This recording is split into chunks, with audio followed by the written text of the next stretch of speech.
Alors, on fait le petit débrief, évidemment.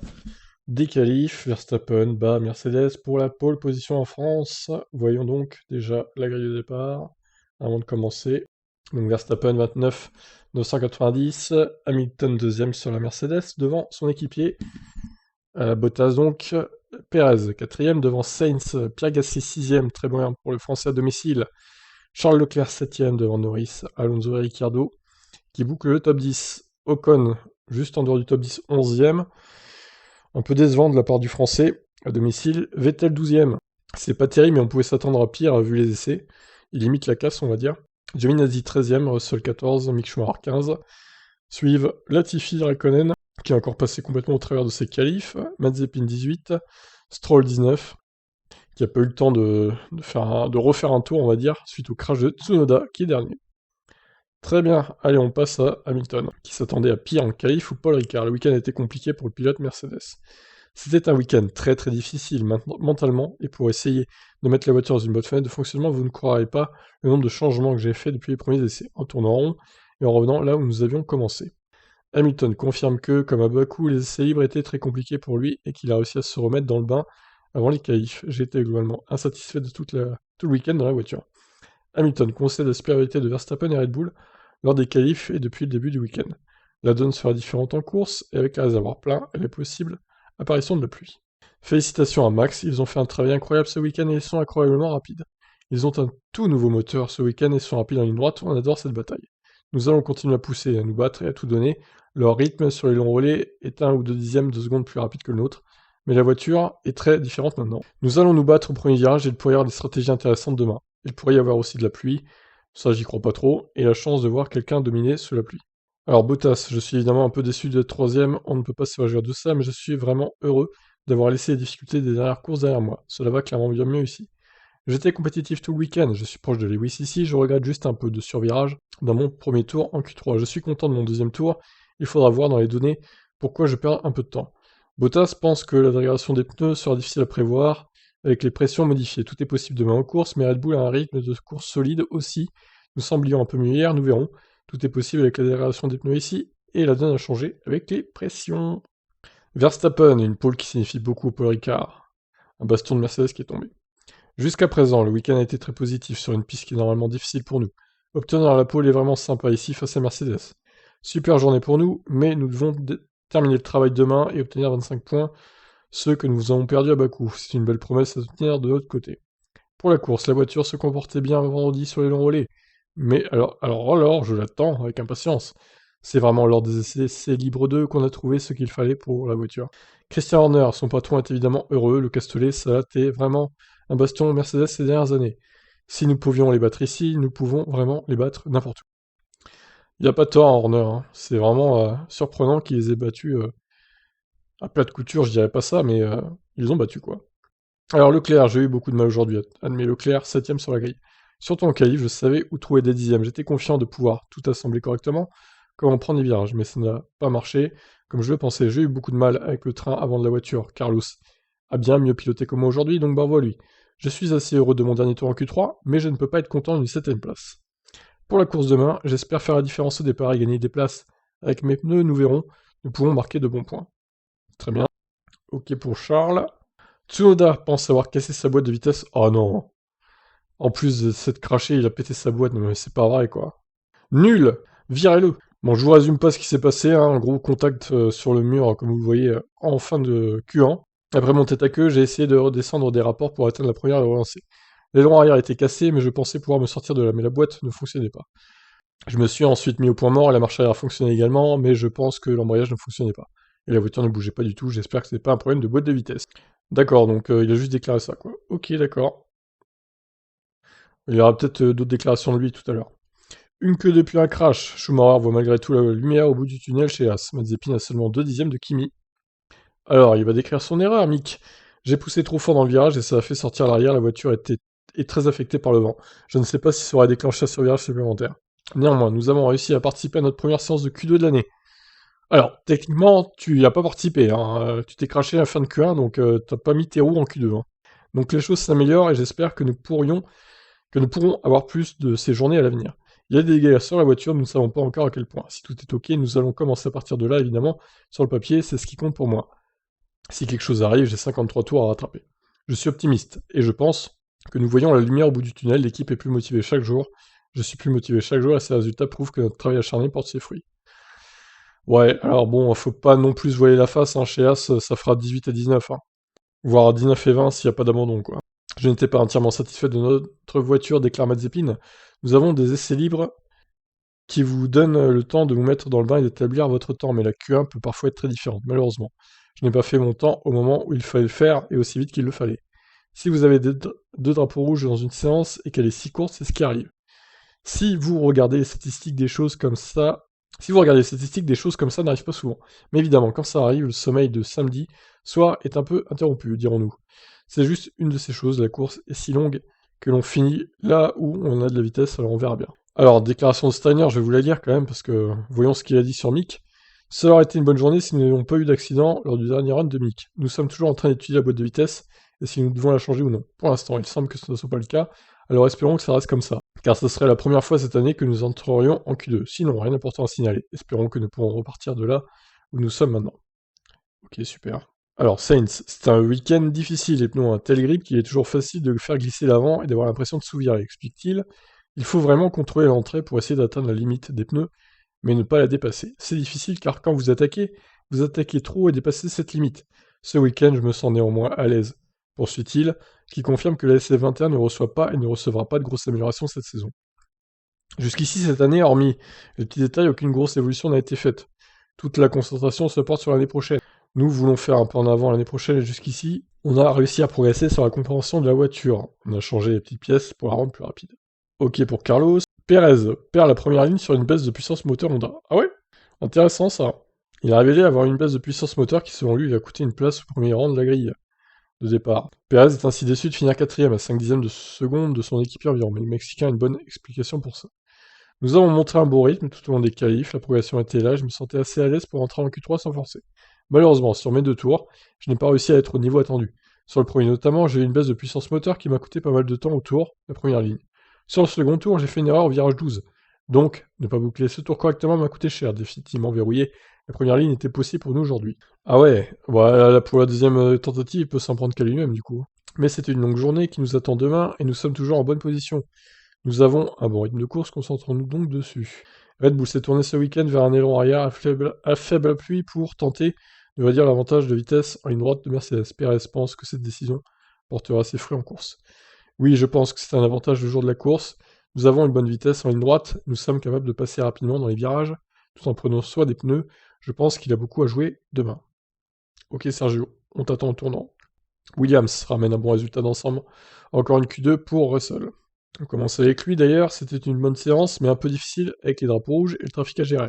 Mon tour en Q2 n'était pas aussi bon que j'aurais souhaité, c'était mes premiers vrais tours sur les pneus médiums, et il faut un peu de temps pour s'y habituer, donc je pense qu'il y avait encore quelques dixièmes de plus si je suis honnête. Néanmoins, cette 14e place est un bon résultat de qualif que nous mettons, et nous mettons beaucoup d'efforts sur notre rythme de course, essayons d'améliorer notre performance de dimanche. J'espère que nous pourrons faire quelque chose demain. Latifi, les qualifs ont été une séance très interrompue pour moi. Malheureusement, les premiers pneus que j'avais ont été gaspillés à cause du premier drapeau rouge. Et le deuxième drapeau rouge a fait que je n'ai pu effectuer qu'un seul tour de piste. C'était évidemment très frustrant car j'étais en avance sur mon temps précédent, mais cela a surpris quelques autres et c'est parfois la course. La voiture se sentait bien ici, alors nous verrons ce que nous pouvons faire demain. Oui, bon, Latifi, on n'attend pas grand-chose de lui, quand même. Je voudrais pas être méchant, mais bon. 6ème sur la grille, Gasly a brillé avec son AlphaTauri au Castellet. C'est une très bonne journée, je suis vraiment content de me qualifier en 6ème position, nous confie-t-il. Cela a été un week-end assez difficile jusqu'à présent, je ne me suis pas senti aussi à l'aise dans la voiture, et nous avons un peu lutté avec les conditions changeantes. Nous avons apporté beaucoup de changements au réglage de la voiture tout au long du week-end, et tout s'est enfin bien réuni en qualif. Tout est bien qui finit bien en gros, quoi. Après la déception sur mon tour annulé, je savais que je n'avais qu'une seule tentative pour réussir en Q3. Mon niveau d'adrénaline était élevé, et j'ai réussi à faire un tour encore meilleur, donc j'en suis très content. Avec sa 6ème place sur la grille, Gasly est encore bien placé pour embêter les Ferrari, et les McLaren à la régulière en course. Demain sera intéressant pour nous, car nous revenons sur un circuit de course normal. Nous partons avec les mêmes pneus que tout le monde, donc la stratégie sera la clé. Nous donnerons tout ce que nous avons, et j'espère que nous pourrons obtenir de bons points ici, devant le public. On espère pour toi, Pierre. Alors, Alfa Romeo se place presque idéalement avec Giovinazzi. On commence avec lui. Nous pouvons être satisfaits du résultat aujourd'hui. Notre objectif était la 11e place pour être proche du top 10, mais pas tout à fait être dans le top 10, car nous savions que les pneus tendres ne seraient pas un bon composé pour la course. Nous avons presque atteint cet objectif et nous étions très proches des voitures devant. Nous, demain, il y aura tout à jouer. Le choix de notre pneu de départ nous permettra de maximiser notre stratégie. Si nous prenons un bon départ et avons un premier tour propre, nous pourrons regagner des places et nous frayer un chemin dans les points. Notre rythme de course n'était pas mauvais, nous pouvons donc être confiants. Kimi Raikkonen en ce moment, les drapeaux rouges semblent détruire mes pneus, mes tours, pardon, tout le temps. Ouais, il a pas de bol, hein, Kimi. Hein.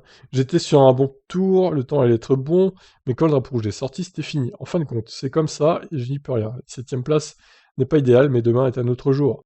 Notre rythme de course était correct hier, nous allons donc essayer de tirer un bon résultat de ça, malgré un samedi décevant. Norris aurait pu caler en Q2 à cause d'un problème de carburant, pardon. Ah ouais, alors ça aurait été con quand même. Heureusement que c'est pas le cas. Alors, on commence avec lui, nous avons eu un problème pour mettre du carburant dans la voiture comme il le fallait, donc j'en avais pas assez. Je n'ai pas pu faire mon deuxième run, mais j'ai fait un assez bon premier tour pour que cela ne me coûte rien. Et j'ai eu un peu de chance. La piste s'améliore tout le temps, je pense qu'en fait le vent a un peu changé à la fin de la Q2, donc il m'a pris un peu par surprise en arrivant en Q3, ce qui n'était pas le scénario idéal. J'ai été surpris de ne pas avoir été repoussé plus loin, alors que tout le monde améliorait. Norris regrette un manque de performance de ses McLaren, et il prendra le départ en 4ème ligne demain. La voiture n'était pas horrible, nous avons un peu souffert avec la différence entre les virages lents et les virages rapides pour trouver le bon équilibre. Ce n'était rien d'énorme, c'est pas comme si la voiture était horrible à conduire, j'ai eu l'impression d'avoir fait un tour correct, pas parfait mais correct. Mais nous ne sommes pas simplement assez rapides. Alors, Ricciardo, c'est positif d'atteindre la Q3 en médium, c'était l'objectif. Mon dernier tour était bon. J'ai senti que nous avions assez de rythme pour faire mieux que de 10ème. Je suis un peu déçu de ne pas être un peu plus haut sur la grille, mais c'est comme ça. Nous sommes toujours à la recherche de ces quelques dixièmes supplémentaires au tour, nous allons essayer de faire quelque chose demain. Dans l'ensemble, je suis assez content de la performance. Tout le monde est rapide en ce moment, et les temps sont serrés, donc nous allons travailler pour continuer à trouver du rythme. Travail, Daniel, travail. Vettel coincé en Q2, aucun tour rapide pour Stroll, déception chez Aston Martin. 12ème et 19ème pour les deux pilotes. On commence avec Sébastien. Nous avions l'air fort en Q1 sur les tendres, mais je pense que personne ne voulait prendre le départ de la course sur ces pneus tendres. C'est pourquoi nous avons pris les pneus médiums ensuite. Nous pensions qu'il y avait une réelle chance de passer en Q3 sur les pneus médiums, mais pour des raisons encore inconnues, l'équilibre n'était pas aussi bon que dans mon dernier tour. Le train avant bougeait trop et je ne pouvais pas extraire l'adhérence dont j'avais besoin. J'ai peut-être poussé un peu trop fort, mais nous n'étions pas loin. Pour demain, nous avons un choix libre de pneus, mais tous les 10 premiers seront sur les pneus médiums de toute façon, donc ce ne sera pas facile de varier la stratégie. Demain, il s'agira de savoir qui gère le mieux la durée de vie et l'aération des pneus. Très bien. Alors, Stroll, c'est l'une de ces choses que je ne pouvais jamais prédire quand les drapeaux rouges vont arriver. Et nous avons été malchanceux d'en avoir deux. J'ai également eu un temps de tour supprimé. Ah oui, alors ça, c'est de sa faute, hein. Mais ce tour a montré qu'il y avait un bon rythme dans la voiture, je me suis senti heureux de l'équilibre des progrès que nous avons fait jusqu'à présent ce week-end, donc il y a des points positifs à prendre. C'est dommage qu'il soit difficile de doubler Paul Ricard. Mais on ne sait jamais. Ouais, ça va, c'est pas Monaco non plus, hein. Nous allons croiser les doigts pour qu'il pleuve demain et nous allons essayer de remonter dans le peloton. Ça va faire la danse de la pluie, hein, chez Aston Martin et du côté de Stroll. Ocon, c'est le pilote Alpine en Q3. Alors, Alonso, pardon, pas Ocon, hein, n'importe quoi. Je suis content de cette journée et je crois que nous sommes plus ou moins là où nous attendions être. Notre rythme semblait bon avant les qualifs et j'ai le sentiment que j'ai maximisé, que nous avions maximisé la plupart de nos tours pendant la séance, à quelques exceptions près. Cela sera très serré demain, et nous sommes entourés de voitures très rapides ayant toutes les mêmes pneus. Dans l'ensemble, je pense cependant que nous devons être satisfaits de notre position de départ. Les points sont attribués demain soir, donc nous devons nous préparer à la course comme il se doit. Ocon, c'est dommage de ne pas être dans les 10 premiers, mais nous savons que tout reste à faire demain. Après un bon début et de bonnes sensations avec les temps dans Q1, il semble que nous manquions tout simplement de rythme avec les médiums en Q2. Tout se joue sur des marges infimes, cela a fait la différence pour entrer en Q3. C'est frustrant, mais le week-end n'est pas fini. Nous sommes aux portes du top 10 et nous viserons les points dimanche. Nous devons un peu sortir des sentiers battus sur la stratégie et nous donnerons tout. C'est très bien, Esteban. On souhaite que tu rentres dans les points pour ton Grand Prix national. Ce serait clairement la meilleure des choses. Alors, du coup, j'ai fait le tour en moins d'un quart d'heure, et juste un petit dernier article là. Red Bull a-t-elle eu raison sur les réglages? Wolf et Horner en désaccord. La configuration à faible pluie de la Red Bull vraiment plus rapide? Voyons ce qui est dit. C'est un week-end difficile parce que nous manquons de rythme, c'est la vérité. Ça semble bien pire que les résultats finaux de ces qualifs, mais nous devons juste gagner du temps partout. Il n'y a pas un seul secteur que nous ne regardons pas afin d'améliorer notre performance, dit Toto Wolff. Et pourtant, Mercedes a-t-elle fait le bon choix en optant pour un réglage aérodynamique à faible pluie, aidant Verstappen à être rapide en ligne droite? Pas selon Toto Wolff, n'oublions pas non plus que l'unité de puissance Honda était toute fraîche pour Red Bull.